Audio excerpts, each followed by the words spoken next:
In today's video, I'm going to teach you how to enable region settings in Twilio. We'll go through the process step by step, so whether you're new to Twilio or just need a little guidance, you're in the right place. Let's get started by logging into your Twilio console. If you're not already familiar, the Twilio console is your main hub for managing your Twilio services. It contains all the settings and features you'll need to get your communication tools up and running smoothly. So, make sure you have your login credentials handy and access Twilio's main website. Once you're on the home page, you'll find the login button at the top right corner.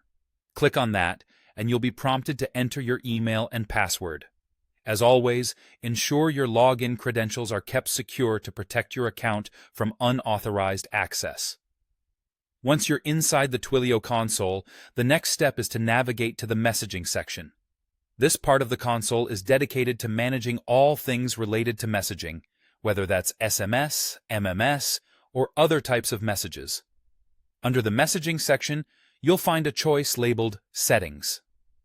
Go ahead and click on Messaging, and then select Settings from the drop-down menu. This area contains various configuration options that play a critical role in determining how and where your messages are sent. Moving on, you'll want to focus on the Geo Permissions tab. This is where you control which countries you are permitted to send messages to.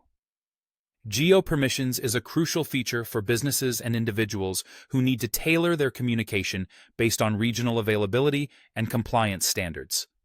By carefully selecting your allowed regions, you ensure that your services are both compliant and optimized for your audience's location. Once you're inside the Geo Permissions tab, you'll be presented with a list of countries. Next to each country, you will see a checkbox.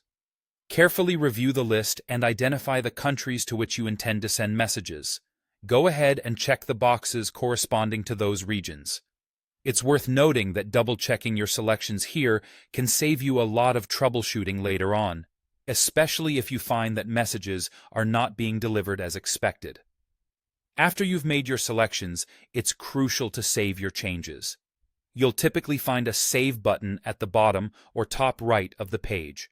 Remember, saving your changes ensures that your configuration is applied and active for future messaging activities. And there you have it. Your region settings in Twilio are now enabled. With these settings correctly configured, you should be all set to send messages to your chosen regions without any hassle. If, at any point you wish to adjust these settings, simply return to the same section within your Twilio console and update as necessary. Thank you for watching, and I hope this tutorial has been helpful for you.